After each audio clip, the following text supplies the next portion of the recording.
Nah, hari ini kita akan praktek studi literatur ilmiah ya. Pertama, pada saat kita mulai ini, Unair berikan dulu pengalaman Unair ya. Selama ini menulis publikasi riset gitu ya. Ini akun saya di Sinta resmi ya. Semua dosen-dosen di seluruh Indonesia harus memiliki akun Sinta sebagai bukti bahwa dosen melakukan penelitian. Di sini Anda bisa lihat ya, per tahun publikasi riset saya. Yang ini yang terindeks di internasional di Scopus. Agak banyak di tahun 2020 kemarin, maklum karena itu kita kuliah daring. Mudah-mudahan tahun ini juga banyak. Baru ini publikasi saya yang terindeks di Google Scholar gitu. Google Scholar itu biasanya yang berbahasa Indonesia. Kalau Scopus itu biasanya yang internasional gitu ya. Kemudian ini akun Google Scholar saya gitu ya. Riset saya itu ada di 3 bidang kalau Anda lihat di sini. Saya melakukan penelitian di bidang software engineering. Baru ada bidang information management. Baru ada cyber security gitu. Baru sejak 2017 kemarin ya, saya juga menjadi reviewer di salah satu jurnal ya. Jurnal Transaction on Software Engineering, itu jurnal dari IEEE. Anda bisa lihat di sini saya salah satu reviewer dari puluhan reviewer dari seluruh dunia. Mencari nama-nama Indonesia di sini sangat kurang ya. Setahu saya itu sampai tahun kemarin hanya 3-4 orang itu yang namanya nama Indonesia. Baru hanya satu nama Minahasa Pham Karo di situ dari Unsrat gitu. Itu jurnal yang memuat semua penemuan-penemuan baru di bidang software engineering, itu harus dipublikasi di situ gitu. Ya, seperti itu. Itu sedikit pengalaman saya ya dalam melakukan riset ya. Nah, jadi kita kembali ke materi kita yang pertama gitu ya. Kenapa perlu literatur review gitu ya. Itu dulu. Nerhans kemarin sudah menerangkan dengan sangat baik ya. Kenapa melakukan literatur review. Yang pertama itu seluruh kegiatan penelitian bidang computing ya. Seluruh kegiatan penelitian bidang computing itu ini tahapan-tahapannya gitu ya. Semuanya itu dibungkus oleh literatur review ini. Yang warna biru ini semuanya dibungkus oleh literatur review. Pada saat Anda mau menentukan bidang penelitian, Anda perlu literatur review. Pada saat Anda mau menentukan topik penelitian, Anda perlu literatur review. Pada saat Anda mau menentukan masalah penelitian, apalagi itu harus melakukan literatur review. Pada saat Anda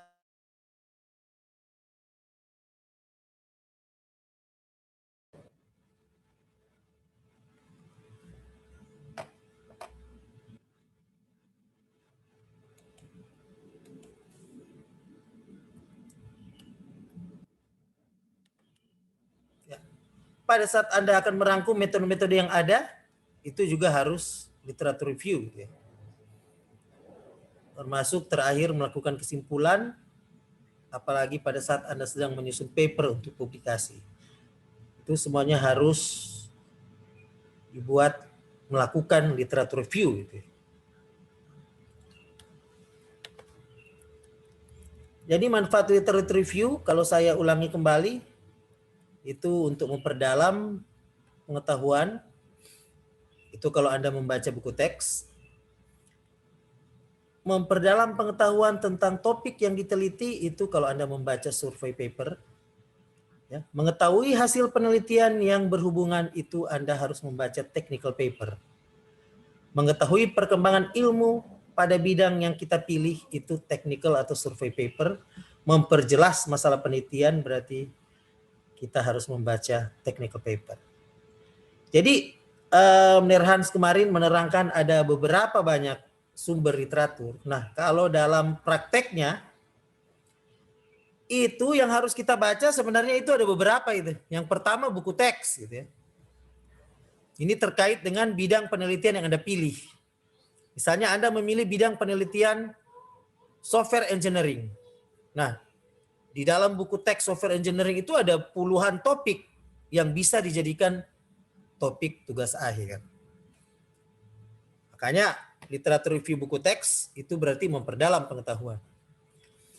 Nah, yang berikutnya Anda harus membaca survei paper. Nanti saya akan tunjukkan sebentar. Jadi paper-paper di dunia ini digolongkan menjadi 2 bagian saja kalau dalam penelitian ilmu computing. Yang pertama survei paper dan yang kedua technical paper. Kalau kita akan menyusun tugas akhir, membuat proposal penelitian yang menjadi tujuan mata kuliah ini, kita harus membaca ketiga ini. Ya. Literatur review yang dimaksud itu adalah 3 macam. Yang pertama buku teks, yang kedua survei paper, dan yang ketiga technical paper. Anda bisa lihat di situ. Untuk survei paper dan buku teks itu tujuannya untuk memperdalam pengetahuan. Misalnya, kita ambil bidang penelitian data mining. Nah, kita cari buku teks data mining. Dan untuk menentukan topik penelitian data mining, kita cari survei paper yang berhubungan dengan data mining. Nah, kalau Anda lihat paper yang kedua, technical paper, itu untuk mengetahui masalah penelitian. Jadi kalau Anda bingung menentukan masalah penelitian, carilah technical paper. Anda tidak akan menemukan masalah penelitian di buku teks. Apalagi di survei paper. Ya, nah, mudah-mudahan kegaptekan Anda berkurang ini sekarang ini. Sudah tahu bahwa literatur review akan kita pakai itu adalah buku teks, survei paper, dan technical paper. Nah, ini ada jenis-jenis literatur ilmiah gitu ya. Jadi ada paper dari jurnal, paper dari book chapter, paper dari conference proceeding, ya. Ada tesis disertasi, baru ada report dari organisasi yang terpercaya, baru ada buku teks gitu ya. Ini ada tips prioritaskan mengambil paper jurnal yang terindeks oleh ICI dan Scopus. Itu bisa dicek di web simagocr.com gitu ya. Kalau misalnya kita melihat portal kita, jadi tolong sekarang Anda searching dulu portal. Portal Inspire itu, coba masing-masing buka portal dulu. Ini makin banyak yang tidak menyalakan kamera ya. Jadi saya mohon maaf, saya akan remove ini yang tidak menyalakan kamera. Silakan buka portal ya. Jadi pergi ke portal Inspire ya. Nih. Kemudian Anda search ke bawah ke perpustakaan. Klik perpustakaan. Nah, kemudian Anda klik koleksi daring. Ini adalah perpustakaan daring yang sudah dibayar oleh Unstrat. Ini ya. Jadi setiap tahun dibayar ini. Nah, ada e-jurnal nasional dan ada e-jurnal internasional. Jadi silakan Anda mengakses di sini untuk mencari buku teks, survei paper, dan technical paper. Jadi ini ada e-book ini. Di bawah itu ada buku elektronik. Ada Springer, Oxford, Wiley, ya. Baru kemudian ada jurnal, e-jurnal internasional. Macam-macam, ada Science Direct, IEEE Open Access, ya. Kemudian ada e-jurnal nasional. Nah, itu e-jurnal nasional itu berarti berbahasa Indonesia. Ada e-jurnal Unstrat, ada Garuda, Garba Jurukan Digital, dan ada Neliti Repository. Ya. Oke, sudah bisa terbuka ini. Jadi mencari paper-paper yang akan kita kutip, carilah dari portal Inspire. Itu. Masuk ke fitur perpustakaan. Nah, di sini Dikti memberikan tips mencari jurnal ilmiah ya. Yang pertama itu kita harus tahu domain situs jurnal. Kita harus pilih situs berdasarkan bidang keilmuan ya. Kalau Anda informatika berarti nantinya Anda akan cari yang informatika dan sistem informasi gitu ya. Mengetahui kredibilitas ya dari portal pengindeks jurnal. Nah, ini ada Sinta di sini ya. Jadi yang Sinta Jurnal ini sudah dipindahkan ke portal Inspire sehingga yang Anda lihat di portal Inspire itu berarti kredibel jurnalnya. Jadi jangan langsung mencari ke Google karena Anda bisa keliru mendapatkan jurnal yang tidak kredibel. Tapi kalau mau cari jurnal, carilah langsung di portal Inspire. Itu jurnal yang kredibel. Nah, ini ada rekomendasi situs jurnal ilmiah. Ini Anda bisa coba-coba ini sendiri. Ini sebagian besar juga sudah diindeks di portal Inspire ya. Seperti itu. Ini misalnya Indonesia One Search itu sudah ada di portal Inspire. DOAJ itu sudah ada di portal Inspire. Ya, Garuda itu sudah ada di portal Inspire ya. Perpunas yang belum ada ya. Perpunas ini Anda bisa mendaftar menjadi anggota di situ online. Adminnya teman saya ya. Teman baik selama kuliah gitu. Beliau adminnya. Jadi Anda bisa masuk di situ online gitu ya. Mendaftar dapat kartu anggota secara online. Jadi tidak sulit sebenarnya sekarang untuk mendapatkan buku teks dan jurnal. Jadi Perpunas itu Anda bisa pinjam bukunya gitu ya, secara digital. Nah, ini contoh untuk kita menguji apakah jurnal itu berkualitas atau tidak. Jadi ada website yang namanya Simago Journal and Country Rank. Gitu ya. Termasuk jurnal dari teknik informatika yang kalian miliki itu Anda bisa search di sini. Kualitasnya seperti apa gitu ya, seperti itu. Ini contohnya misalnya kita search Journal of System and Software ya. Nanti akan kelihatan di sini SJR-nya berapa yang mensitasi jurnal tersebut. Ya. Itu sudah ribuan, berarti ini jurnalnya sangat terkenal ya. Journal of System and Software ini jadi salah satu jurnal yang menjadi acuan sumber ilmu utama dari keilmuan komputasi ya, sistem informasi, komputer, software engineering gitu ya, seperti itu. Ya, jadi mohon maaf kalau Anda mengutip banyak, saya mereview ya tugas akhir mahasiswa, jangankan jurnal, blog orang kutip, aduh itu langsung kelihatan itu benar-benar tidak berkualitas itu ya tugas akhirnya. Kutiplah dari jurnal-jurnal yang berkualitas. Seperti itu. Ini contoh Journal of System and Software ya. Kalau Anda klik tampilannya modelnya seperti ini, impact factor-nya 1,2 itu berarti dia sangat baik ya untuk kita citasi seperti itu. Ini ada organisasi yang mengindeks jurnal ya. Web of Science ini sekarang sementara dalam persetujuan dengan kampus-kampus ya, nanti akan digunakan secara resmi, tunggu saja, paling langsung muncul di Inspire kalau sudah ya. Kalau Scopus itu saya pikir sudah menjadi acuan sejak lama. Tadi saya tunjukkan bahwa saya sendiri sudah diindeks oleh Scopus ya. Itu menunjukkan bahwa riset saya sudah diakui secara internasional. Sudah 6 ya paper riset saya terindeks oleh Scopus. Seperti itu. Mohon maaf, bukan sombong, tapi itu yang terbanyak di jurusan elektro. Seperti itu ya. Meskipun Ernst ini belum doktor, tapi risetnya sudah terindeks 6. Gitu kan. Seperti itu. Biasanya kalau doktor hanya perlu 4 saja terindeks Scopus ya. Sedangkan Ernst masih master, so 6 terindeks Scopus. Ya. Itu menunjukkan kualitas riset saya sebenarnya. Seperti itu. Akibatnya saya dijuluki dosen killer di mahasiswa informatika. Seperti itu ya.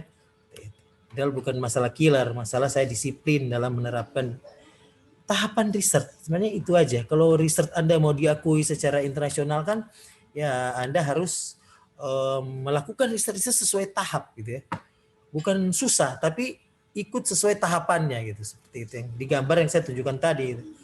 Ya, semuanya dilakukan sesuai tahap. Oke, ini ya saya pikir.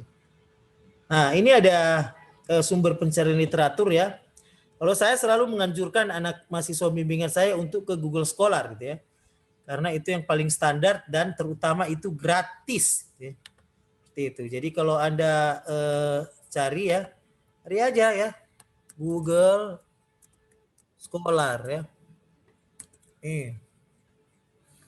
Oke, langsung kelihatan ini. Bisa Anda lihat di layar ya Google Scholar. Klik Google Scholar. Nah, di sini Anda bisa lihat ya.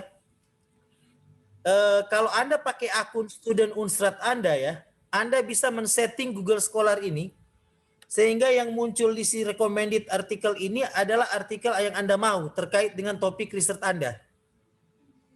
Asal Anda akses Google Scholar dari akun student Unstrat. Makanya gunakan itu akun student Unstrat, kemudian setting di My Profile ini. Nanti akan kalau Anda lihat di sini muncul semua paper saya yang sudah dipublikasi. Ini bidang risetnya, Anda masukin bidang riset apa yang Anda mau. Nantinya kalau itu yang muncul keluar di sini recommended article itu adalah artikel-artikel jurnal yang Anda tulis bidang riset Anda di profile. Jadi sangat memudahkan Anda sebenarnya, tidak perlu searching-searching lagi. Langsung muncul semua di sini dan dia beri alert ke email Anda gitu ya. Jadi kalau email Anda install di handphone, tiap kali ada paper baru terkait dengan penelitian Anda, itu akan ada alert di handphone. Jadi itu sangat memudahkan Anda sebagai mahasiswa tugas akhir itu. Ya, jadi manfaatkan fitur-fitur canggih itu yang gratis. Itu kenapa kalau saya menyuruh anak bimbingan saya untuk mengaktifkan Google Scholar, karena gratis seperti itu. Dan ini keluar ini berdasarkan tahun gitu. Jadi Anda ini 5 hari lalu, 6 hari lalu, 7 hari lalu, 8 hari lalu gitu kan. 1 minggu yang lalu gitu kan. Jadi tidak sukar untuk mencari paper yang terbaru dengan menggunakan Google Scholar. Dan ingat ini free ya. Apalagi ada sudah punya akun student Unstrat gitu ya. Ini juga bisa dipakai ini Satsier ya, tapi Satsier itu tidak ada kutipan seperti Google Scholar seperti itu. Nah, ini contoh bagaimana kita mencari Google Scholar ya. Saya demokan di sini misalnya Meneer Stanley bidang risetnya software engineering gitu. Jadi kita tinggal mengetik aja software engineering ya. Ini dia akan beri saran gitu kan, kira-kira software engineering apa. Nah, akan muncul di sini ya. Langsung di nah ini perhatikan ini Anda mau cari paper tahun berapa gitu ya. Ini kita bisa sort by date, kita kasih masuk since custom range misalnya. Misalnya dosen suruh 2015 sampai 2021 saja gitu yang baru kan. Kemudian kita klik search. Nah, nanti akan muncul ini yang baru-baru. Coba Anda lihat yang muncul pertama ini buku gitu ya, Summerfield gitu. Jadi buku Summerfield ini bisa dijadikan sumber kutipan. Ya. Kemudian ada Fundamentals of Software Engineering gitu kan. Langsung dibuka ya, ini Software Engineering Modern Approach gitu ya. Essential of Software Engineering itu buku-buku teks yang bisa dijadikan sumber kutipan. Ya. Kalau misalnya siapa ini? Raymond ya. Raymond, kamu bidang penelitiannya apa Raymond? Augmented reality, benar. Augmented reality, mantap gitu kan. Gitu Pak. Augmented reality. Enter gitu kan. Langsung keluar a survey of augmented reality. Ini berarti paper survey gitu ya. Paper survey itu tipenya seperti e-book. Anda bisa gunakan ini sebagai buku teks acuan. Ya. Mohon maaf karena seringkali dosen yang mengajar mata kuliah augmented reality, mohon maaf mungkin buku teksnya seringkali sudah jadul. Ya. Seperti itu. Sama Meneer Brave itu dari buku tahun 1980 sampai sekarang ada Pak Meneer Brave itu dia gitu. Ya. Jadi kalau kita ingin mencari yang terbaru karena kita masuk tahun 2001 ya langsung Google Scholar dia akan urutkan itu berdasarkan tahun. Seperti itu dan ambillah buku-buku itu. Ini comparative study itu berarti paper berjenis survei. Nah, paper berjenis survei itu berarti seperti buku teks fungsinya untuk menambah pengetahuan kita. Sehingga kalau Anda akan menyusun chapter 2 skripsi, sebaiknya mengacu ke buku teks acuan atau paper survei. Yang sangat mudah bisa ditemukan di Google Scholar. Begitu ya. Yang lain silakan coba berdasarkan bidang penelitian Anda sendiri. Jadi Google Scholar itu Anda harus tentukan bidang penelitian atau topik penelitian Anda. Ya. Kalau belum ada bidang penelitian atau topik penelitian, nah itu agak sulit. Google Scholar itu tidak dapat dengan mudah membantu Anda. Harus ditentukan dulu bidang penelitian dan topik penelitian. Nah, sekarang kita lanjut gitu. Nah, kalau sudah cari di Google Scholar tidak dapat, ya Maka akan ajarkan salah satu teknik hacking dalam mencari studi literatur, di mana teknik hacking ini digunakan oleh seluruh peneliti di seluruh dunia. Gerakan hacking studi literatur itu diawali oleh Alexandra Elbakyan, gitu kan. Dia yang mendirikan yang namanya Shadow Library, gitu ya. Atau apa yang kita kenal sebagai Shihab, gitu ya. Jadi Anda pergi ke web yang namanya Shihab, ya.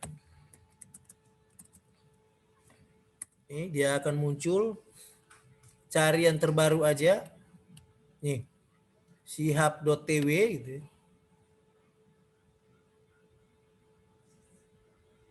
Nih, baru misalnya demokan ya. Ini hacking ini. Ini paper di IEEE Digital Explorer gitu ya. Yang terindeks Scopus gitu ya. IEEE. Soalnya kalau IEEE ini harus berbayar. Ya. Bayangkan Stanley mau download Stanley paper sendiri di IEEE, so nggak bisa sekarang. Karena sudah menjadi milik IEEE gitu. Ini IEEE Digital Explorer gitu. Kemudian kita search gitu. Publikasi dari Stanley dan Hans misalnya yang sudah terindeks Scopus itu.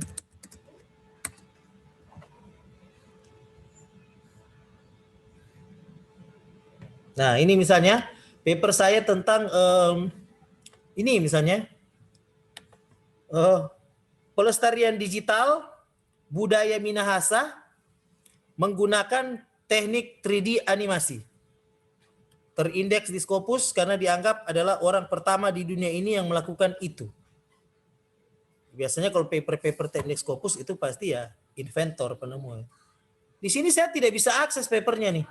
Hanya dikasih abstrak, saya mau klik PDF, nggak bisa, harus sign in. Gitu. Sedangkan saya tidak punya akun di IEEE. Jadi caranya apa? DOI ini yang muncul ya, kita copy gitu ya. Kita copy link, kemudian kita datang ke webnya hacker ini. Kemudian kita copy paste di sini. Kemudian kita enter. Nah, web ini akan memberikan paper full text gitu. Di mana saya sendiri tidak bisa mengakses paper saya gitu. Untunglah ada seorang hacker dari Rusia yang membuat website ini. Jangan takut menggunakan ini karena seluruh peneliti di seluruh dunia sekarang menggunakan teknik seperti ini. Kalau Anda mendapatkan link paper yang harus bayar, jangan bayar, pakai dulu Shihab. Apa-apa ini ada rekam karena memang semua sekarang sebegini deh cara gitu ya. So miskin leh, nyari doi mau makan, dapat suruh set paper, ya pakai Shihab sekarang gitu ya. Ini dikasih ini paper full text paper gitu ya. Kita bisa download gitu. Seperti itu. Ya kan? Free. Tidak bayar gitu ya. Nanti urusan bayar membayar nanti suruh Unsrat yang bayar ya. Seperti itu. Kalau Anda gunakan saja teknik-teknik seperti ini,